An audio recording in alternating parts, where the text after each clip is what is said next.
based violence related issues and how to put an end to it in our society. Over the past couple of weeks, we have discussed how gender-based biasness and violence silently become a norm in our society and how intentional efforts are now being made to put an end to it. How educational institutions and NGOs have worked collaboratively to create awareness and put an end to this menace.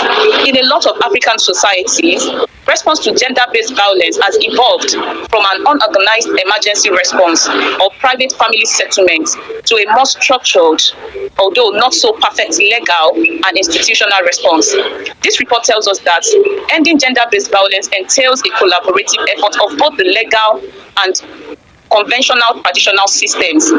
Within January to September year 2025, data shows that there were 10,000 reported cases of gender-based violence in Nigeria, and 1 in 3 girls experienced gender-based violence before age 15 in West Africa.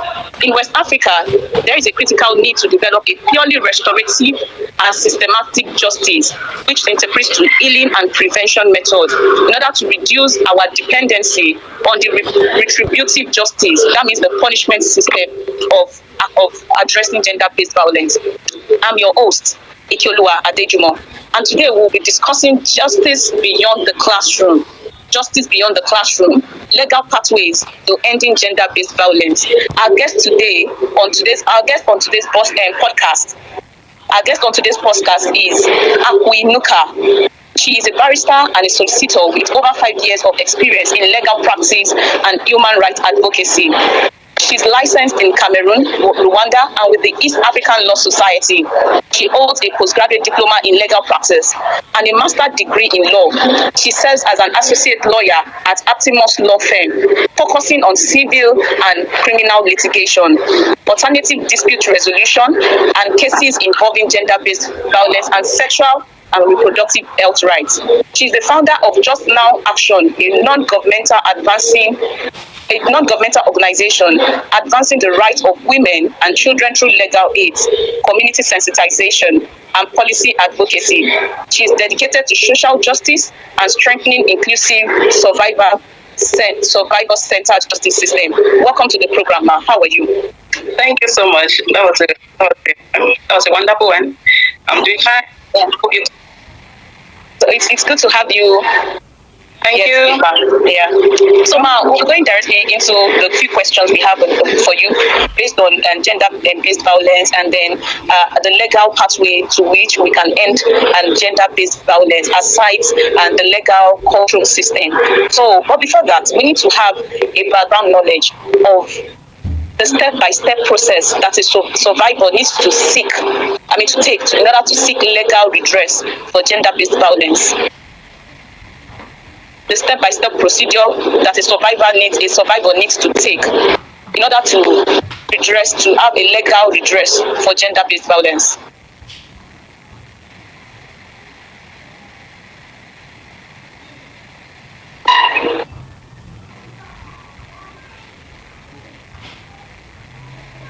Hello, Nuka.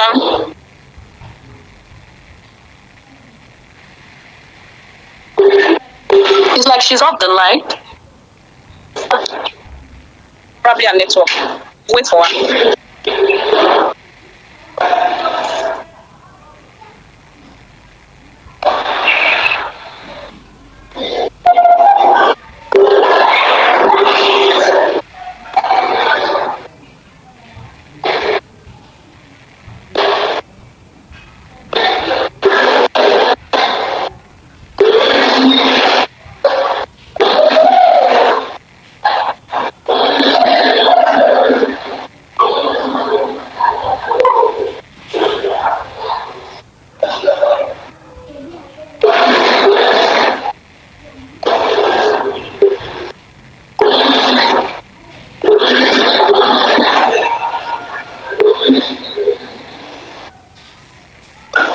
Will you send a text to her? Okay, I've been asking her to join.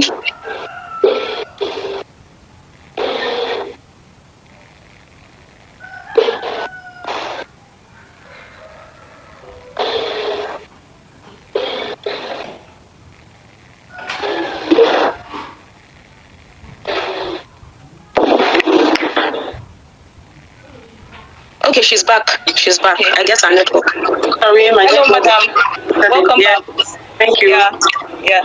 So the question was, what is the step-by-step process for a survivor of gender-based violence to seek a legal redress? What are the step-by-step process to take? Okay, thank you so much for that question. Firstly, when you are encountered with a situation that has to do with gender-based violence, the violation of your rights in any form, you have to think of go to and the case could be someone who is your relative or a friend, somebody that you find very comfortable with. You must the area at that moment you're able to first. Secondly, you must take immediate medical attention. For cases that most 72 hours for medical case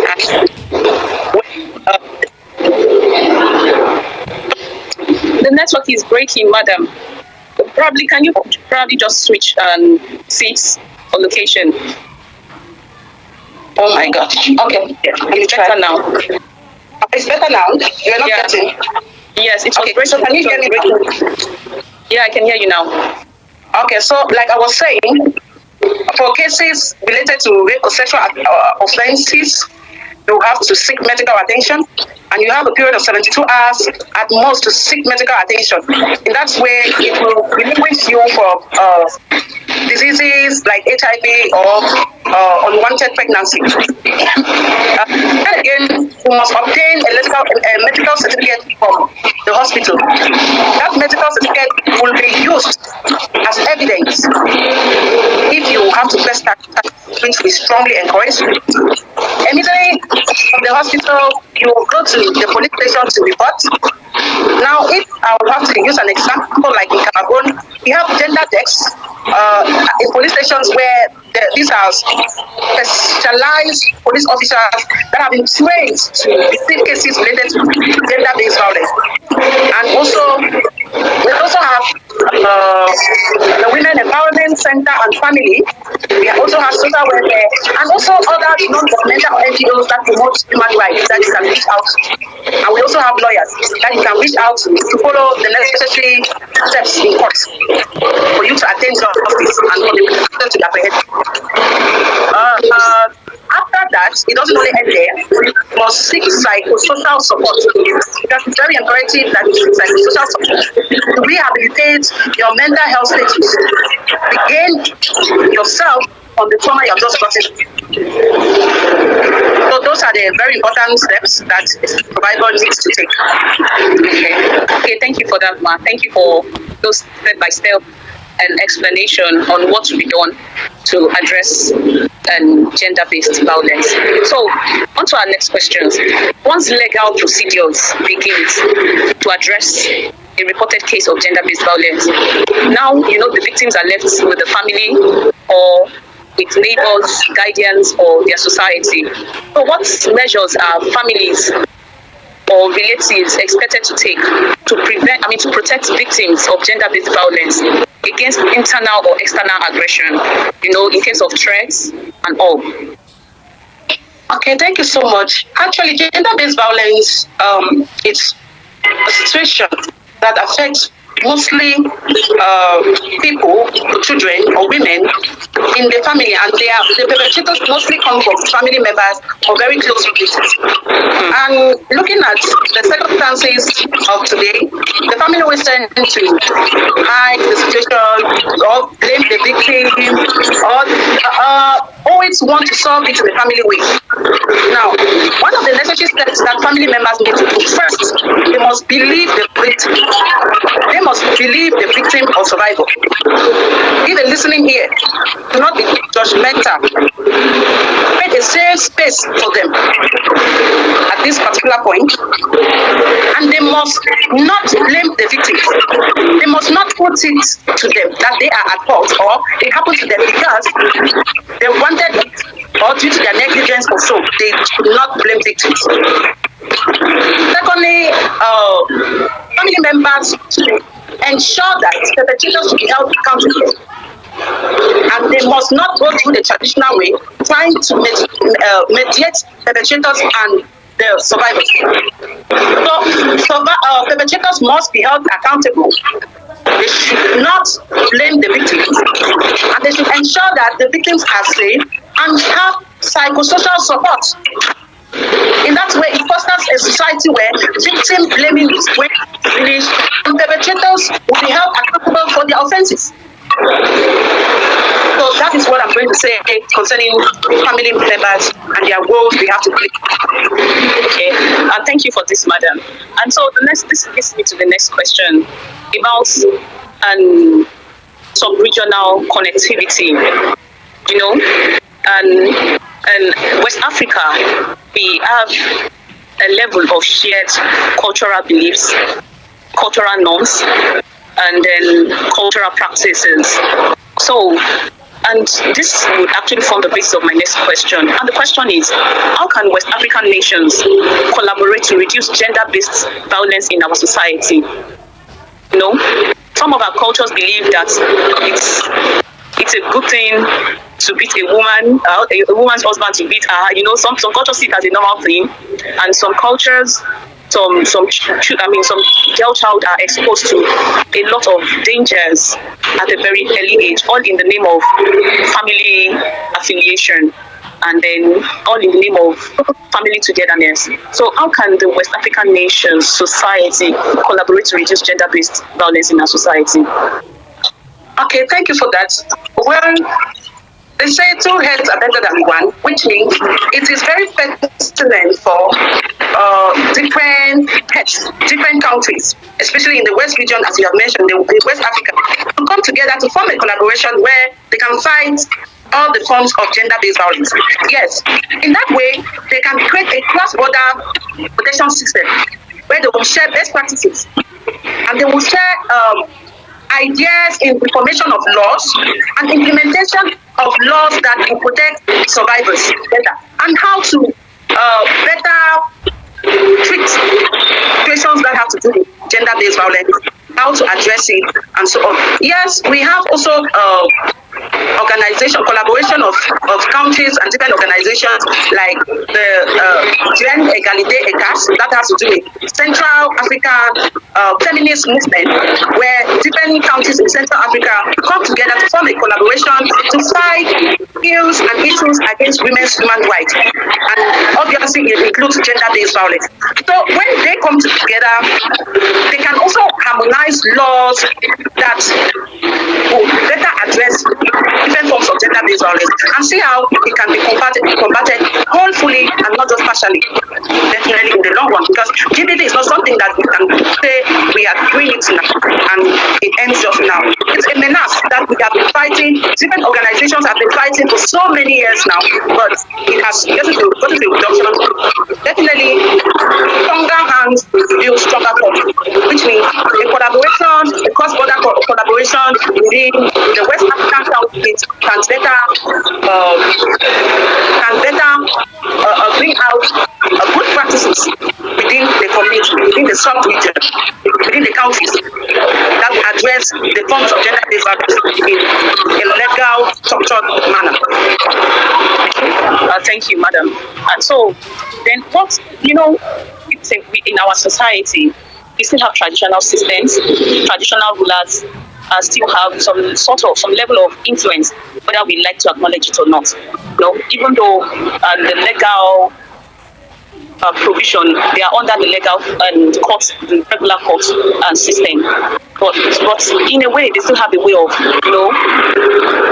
give justice at a very grassroots level, and all. So, what role does our indigenous justice system, I mean the traditional rulers, religious rulers, what role do they play in either, hindering legal outcomes or helping legal outcome to take its focus on gender-based violence in Africa? First of all, we know that, or we should know that, customary practices, traditional norms can never override personal rights. That means the law is always above any customary law, especially that which is repugnant to natural justice, equity, and traditional rulers are community leaders that have a vital role in playing to combat gender-based violence, because every community must have a leader, and traditional leaders are one of them. Most of the times, in different communities, when a situation of gender-based violence happens, the first rush to traditional rulers or the community leader reports the case before even going to legal aspect. Traditional rulers have as duty to discourage every form of gender-based violence. They must encourage reporting. They must encourage reporting. They must protect survivors. They must create a space where survivors can feel free to confide in them. They must not hide the perpetrators. And they must condemn the violence in every form. And as leaders, they must make sure that perpetrators get the justice, the victims, the survivors have the justice that they deserve. Yes, so they have a very influential and pertinent role that they play in combating gender-based violence in community. Thank you. Okay, thank you. Then going on into the space of non-governmental organizations, are there legal backings for non-governmental organizations to ensure that, to help gender-based violence victims to reintegrate into society without any form of victimization or castigation? Yes, non-governmental organizations that deal with human rights, they are bound by the principle of do no harm. That means you should not cause harm while trying to solve the problem. And yes, a victim that approaches an organization to report a case must not be re-victimized. The victim must not be pressured to speak or must not be judged. They also have the duty to provide rehabilitation and psychosocial support to rehabilitate the survivor back into her initial stages, mental stages. And also, we have organizations that provide legal aid, or that they have legal aid clinics, where they help follow legal procedures for survivors. And they also provide psychosocial support in events where they do not provide such services. There are always referral mechanisms where they could refer another organization that is qualified in both services. And organizations have to ensure that the victims are safe and protected not to be re-victimized. So, going by organizational principles, I believe that every organization is supposed to follow the conduct where they don't blame victims, but they must provide psychosocial and emotional support for them to reintegrate back into the society, or for them to rehabilitate without being necessarily blamed for the offense that committed against them. But they must not pressure. They must not pressure victims to speak up. They must not pressure victims to take legal action. It is at the discretion of the victim if it's an adult, and the victim's parents if the victim is a child. Okay, thank you for that. And then the legal system, once a gender-based violence occurs and then the victims go to the police station to report, go through legal procedures, the government takes over the case, right? Aside the legal protection that the victims get from the government, is there a way the government and non-governmental organizations collaborate economically to empower gender-based violence victims? You know, when there is economic empowerment for these victims, it helps to solve a lot of things. You know, it reduces dependency dependency on the aggressors and dependency on the society. Economic empowerment sort of give victims a voice, you know, and a reason to believe that there is still hope for them. So how does government, or should I say, how can government collaborate with non-governmental organizations to economically empower survivors of gender-based violence? Okay, thank you so much. First of all, when you go to court and if the judgment is in your favor as a survivor, there is a certain amount of compensation. It depends on your civil claim that the court gives. The court orders the perpetrator to give the victim. And that amount can be used. It depends on the victim, but it can be used to economically empower the victim in whatever sector you deems fit. Then we have. Okay, I want to come in there. And in answering the question, you said when the justice comes out, I mean, when there is after the court hearing and then there is a judgment. In the process of waiting for judgment, first I want to ask, how quick does the judgment get passed? How quick do they pass the judgment, either in favor or even against the victim? And what measures are there to protect the victim in the process of waiting for the court to pass judgment? Okay, thank you. That's why we have social welfare, and we have the Ministry of Women Empowerment and Family, which is strictly run by the government. When a victim undergoes trial in court, one of the measures, or who the government takes measures who the Ministry of Women Empowerment and protecting the victim through a safe space. Now, there are organizations here that partner with the government and provide that safe space for the victim. If his or her life is in threat, because most victims are being threatened by their perpetrators. So, in cases like that, the government ensures that the victim's life is of utmost importance while the case is going on in court. Now, court procedures are very lengthy. That's the truth. And because of that, it has discouraged many victims to pursue legal action. Or somehow they just abandon it along the way because they have to come to court at every time or at every given period. They also protect the victim. There are some sensitive cases that will not be held in open court, but can be held in camera or in chamber, where the public does not have to come. And also, when it has to do with minor, the Cameroon law strictly provides that in cases that have to do with minor, it should be held in camera and not in public. So those are measures that the government has taken to protect or ensure the well-being of the victim in order to limit more emotional trauma and more exposure to the public. So sensitive cases like rape or like insensitive tie must be held in chambers and not out in public. And children whose safety is compromised, we have safe spaces where they will be kept.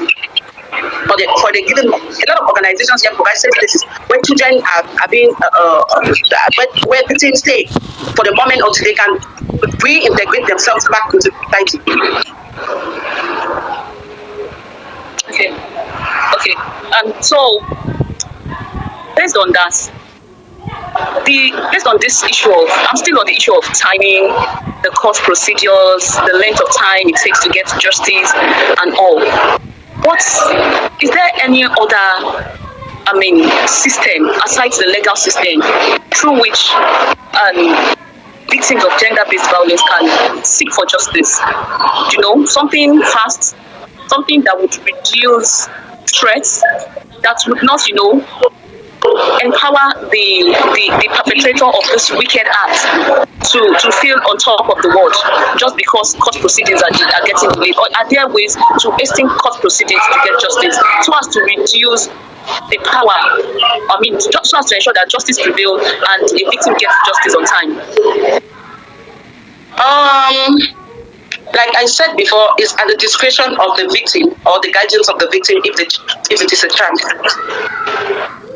There are legal aid clinics if they don't want to go to court. There are legal aid clinics, organizations that provide legal aid clinics. Okay. And also, if victims want to focus more on psychosocial support, they can deal better with organizations that provide psychosocial support. And some victims too are being supported through vocational training or skill training. That's also a way to help them and empower them well, as you first asked. And a victim must not be pressured to go to court, because if you're going to court, it's still left on you. You must, the burden of proof still lies on the victim must prove that the act happened.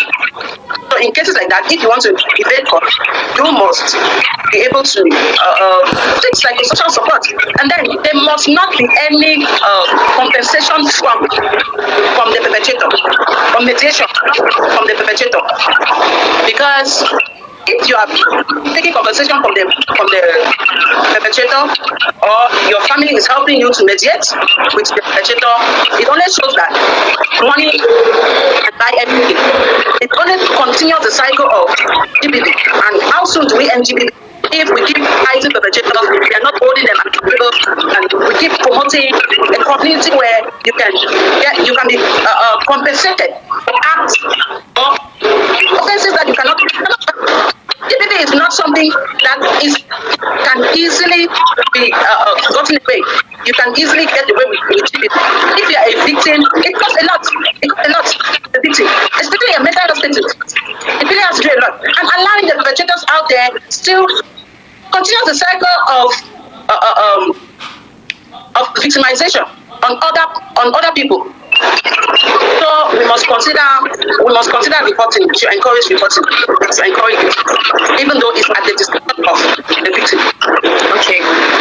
Thank you for that. Thank you so much for this.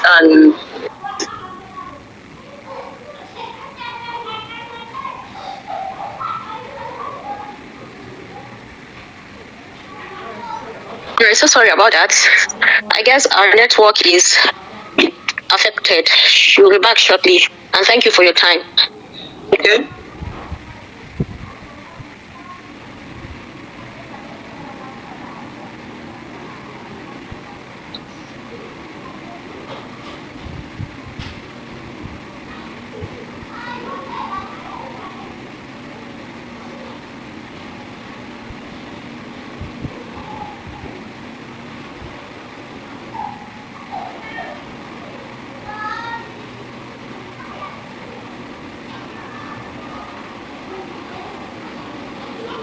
Okay, she'll join shortly.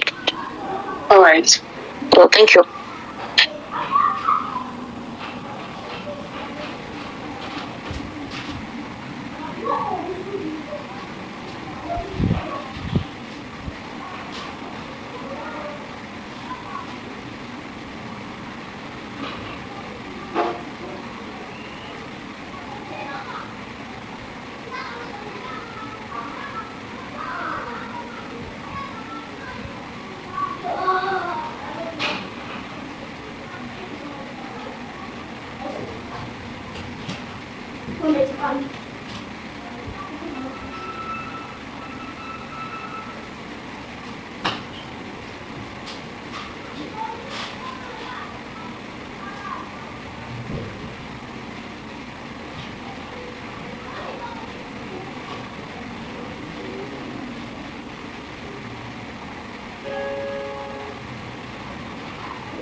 All right, thank you very much. I guess our network is having an issue.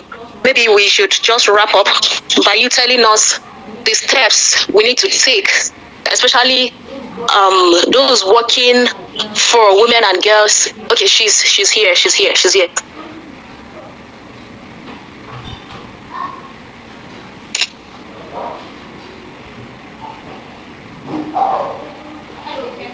Hello, Ike. Can you hear me? So yeah, my network. That was my network. Apologies for that. So All right, no problem. let's quickly round things up so we can. And so apologies for that. Apologies for that.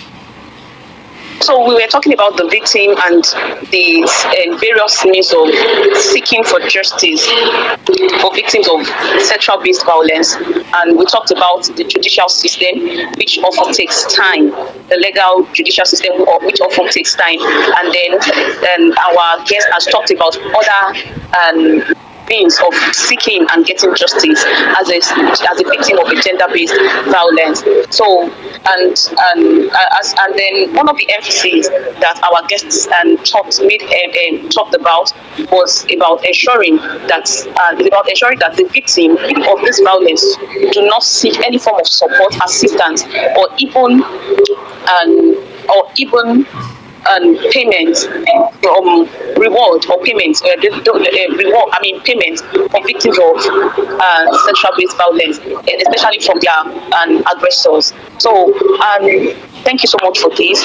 So now we are rounding up very soon, but I want to know how the effect this gender-based violence issue, that non-governmental organizations get involved in.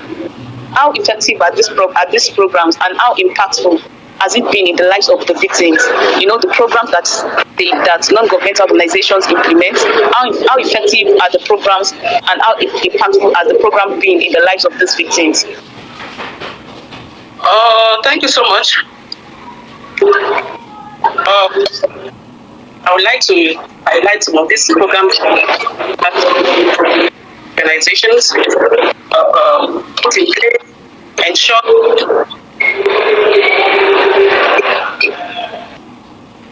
our network is breaking. Okay, can you hear me now? Yeah, I can hear you now. Yeah, some of the programs which I would like to outline, that's NGOs promoting the rights of women, if the survivors, they have instituted like gender clubs in schools, educate students on GBV, prevention, responses. And a lot of organizations still carry out anti-GBV campaigns. They also organize NGO-led community dialogue and a lot more awareness programs just to prevent a lot of sensitizations that now even most children out there, they know what GBV is all about. GBV has sensitized so much that everywhere in every school there is a mental health and how to prevent it. These efforts we cannot say as one, but it has been able to prevent GBV in another dimension of a certain degree. Because if we don't educate, how do people know that this is my right, this is what I'm supposed to prevent, and this is what I'm supposed to do to address the situation or respond? So it has gone a long way to also provide reintegration for victims, especially on their mental health. Before, we're not talking about mental health. Back in the days, no one knew about mental health. Mental health was a disease that was taken negative. But now, mental health is something that most victims are aware they must prioritize their mental health. Or most organizations are aware that a mental health status of a victim is pivotal to any other action. Because the mental health gets to damage these victims in the long run. And most of them who have taken rehabilitation or psychosocial support can tell that they are activists today. I can tell that most of them are activists today. And most of them have outgrown the part of emotional damage. So it has really gone a lot of, to a certain extent. For example, I would say with Cameroon, before we did not have gender deaths in offices, in police stations. Most victims have the fear whenever they go to court But now, a victim is being secured when you go to meet a police gender desk. Because you already know that police has been trained to respond to situations that happen to LGBT. I don't know about Nigeria, so I'm talking about Cameroon. A lot of steps have been taken. Even traditional rulers have known that this thing, rape is an offense. And yes, we are creating a lot of awareness, also legal awareness on the right of the woman, right of the child, or a right of the survivor. The necessary steps you can take to ensure that your rights are reinstated and justice is given to you. Even where we have some barriers to access justice. But organizations are always there to provide legal services. Before, you will not hear that there is this organization that is providing legal aid clinic. But legal aid clinic is mainly for marginalized persons, especially victims of LGBT, to assist them get legal support, which means you are not paying for. Before, poverty has made it in such a way that most victims will not address their situation, or their situations will not be addressed because of poverty. You will not afford a lawyer. But now lawyers provide pro bono services that will help you access justice, equitable justice. So we cannot say that everything will end in this time. But a lot has done to reshape the minds of masculinity, patriarchy, to challenge gender norms and stereotypes that perpetuate LGBT. So in a subtle manner, we have gone far much better than we were before. Before a man will see that he is above a woman in every way. And so, a woman does not have the right to talk, and a woman does not have the right to her body autonomy and all that. But now, a woman knows that it is my body. My body is my right. I have the right to say yes. I have the right to say no. I have the right to give consent. I have the right to interact the way I want it without being influenced by masculinity. And we also have men these days who are he or she's, who strongly for the rights of women. And they also hold their peers who are perpetrators accountable. So we have gone a long way. We just have gone a long way. And NGOs have gone a long way in fighting this kind of That's a good one. That's a good one to hear. So we've talked about, all along, we've been talking about the justice system, and the judgments and getting justice for gender-based violence victims. But we need to go to the basics before the act took place, before the violent action took place against the victims. Is it possible to prevent this violence? Is it possible to prevent gender-based violence? Are there preventive measures to ensure that gender-based violence does not happen? Not to talk less of now seeking for justice for its victims. Oh yes, you cannot be responding when you don't try to prevent. You must try a lot of measures that ensures that GBV should not occur in the society. We have laws that punishes gender-based violence. I think in most African countries have rectified or adopted the international conventions like International Convention on the Rights of the Child, the Maputo Convention, the Convention against all forms of discriminations against women. And we also have criminal laws like in Cameroon, our criminal code punishes different forms of gender-based violence, especially sexual-related crimes. And the only problem could be at the level of implementation, which I believe that NGOs are trying to ensure the implementation of the law, especially in cases that have to do with GBV.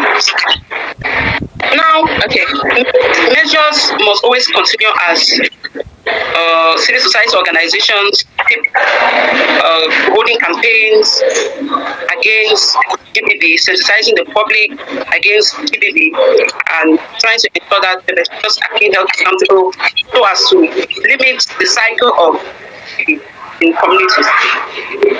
Okay, so what advice do you have for victims of gender-based violence that are currently seeking for justice. The victims of gender-based violence, what advice do you have for them? Victims that are currently seeking for justice, victims whose justice seems to be far from. What are your advice for them? What exactly would you advise them to do? Oh, what I want to tell victims is you're not alone. You have legal protection under the law. I believe that Nigerian law to protect the victims. It did not happen to you because you meant it or because you were the worst person on earth. It did not happen to you because they hated you or because of neglection. But you can heal. You can take further steps. You can become the best version of you. You can become that person that you have always been longing to be. Because it happened to you does not mean that your life has been shattered. Because it happens to you doesn't mean that you cannot what's wrong? You have both. Yes, you look at yourself in the mirror every day and tell yourself that I am beautiful, I am strong. Regain your self-confidence. And please, ensure that you go for counseling. You don't need to pay for this counseling. You just need to know the right of that can help you. Always try to be in a safe space. Now, one thing victims don't know is safe touches. If you are able to identify that this person touching me in this area is an unsafe touch, then you can prevent it even before. But some victims or survivors don't know. Please go for counseling, please go for rehabilitation, love yourself, and above all, love God. Not thank you so much. Defines. And you still have the right to your Thank you so much, madam. And I didn't get, what did you say? I said, and they should know that they still have the right to their body.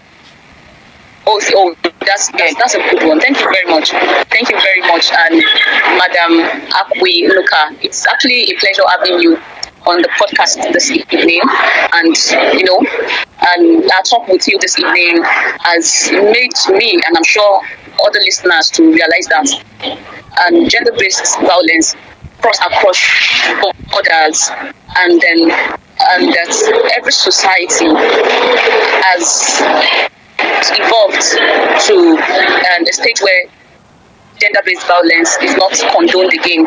It is not accepted. It is not seen as the norm.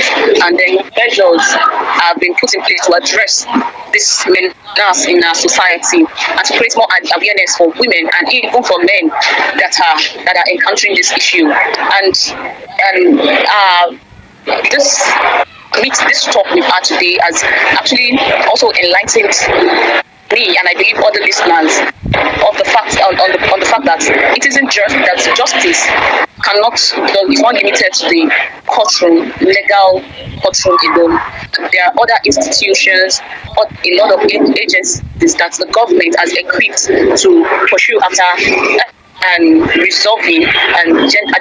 addressing and resolving gender-based violence issues, and also giving out justice to the victim.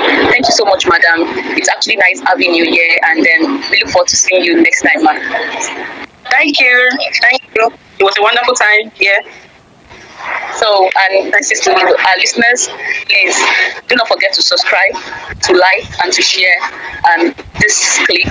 It's been an educative session, and then we look forward to meeting again in the next 2 weeks. Thank you so much for your time, and then God bless you. Do have a lovely evening, everybody. My name is Ifulu Adejumo, and this is She Rise to Win Initiative.